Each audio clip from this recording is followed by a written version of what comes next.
رمضان انسانی زندگی میں روحانی ترقی اور پاکیزگی کا ایک خاص موقع دیتا ہے۔ یہ مہینہ ہمیں پورا سال کی غلطیوں اور گناہوں سے توبہ کرنے اور اپنی روح کو صاف کرنے کا موقع دیتا ہے۔ ناظرین کرام، یہ وہ مبارک مہینہ ہے جس میں قرآن کریم نازل ہوا اور جو بندے اور اللہ کے درمیان تعلق کو مضبوط بنانے کا ذریعہ بنتا ہے۔ اس مہینے میں اللہ کی رحمتیں خاص طور پر نازل ہوتی ہیں، خاص رحمت، اور نیکیوں کا اجر کئی گنا بڑھا دیا جاتا ہے۔ یہ اللہ کی طرف سے ایک عظیم نعمت ہے تاکہ انسان اپنے ظاہر اور باطن کو بہتر بنا کر تقوی حاصل کر سکے۔ اصل جو مقصود ہے نا وہ تقوی ہے۔ رمضان کی اصل روح قرآن کریم سے مضبوط تعلق میں ہے۔ صرف تلاوت کرنا ہی کافی نہیں بلکہ اس کے پیغام پر عمل کرنا بھی انتہائی ضروری ہے۔ مگر آج کل بعض اوقات ہم اس مہینے کو عبادت کے بجائے ایک تہوار بنا لیتے ہیں۔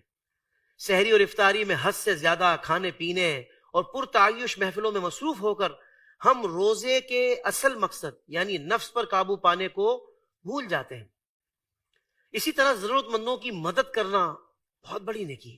اگر سڑکوں پر دسترخوان لگانے سے ٹریفک میں رکاوٹ یا دوسروں کو تکلیف ہو تو ہمیں اس بات کا خیال بھی رکھنا چاہیے کہ کسی کو پریشانی نہ ہو، یعنی نیت نیکی کی تھی مگر ریزلٹس کچھ اور آ رہے ہیں، نتیجہ کچھ اور نکل رہا ہے، تو اس کو اچھے انداز سے کنٹینیو کرنا چاہیے۔ آج کے ڈیجیٹل دور میں سوشل میڈیا پر اپنی عبادات کی نمائش بھی ایک مسئلہ بن گئی ہے، یعنی کہ ابھی تو کچھ عبادت کی نہیں تھی 11 مہینوں کے بعد، اور اس کو بھی تشہیر کہ بھائی دیکھیں ہم جا رہے ہیں اور ہم اس طرح پڑھ رہے ہیں اور ہم نے اتنا وقت لگا دیا اور ہم یہ نوافل۔ اللہ تعالی ہمیں اخلاص والی عبادت عطا فرمائے۔ اور عبادت کا اصل حسن اخلاص میں ہی ہے، نہ کہ دکھاوے میں۔ اسی طرح روزے کو بوجھ سمجھ کر غصہ کرنا، بس زبانی کرنا اور اپنے کام میں کوتاہی کرنا بھی روزے کے مقصد کے خلاف ہے، کیونکہ روزہ ہمیں صبر، برداشت اور اچھے اخلاق سکھاتا ہے۔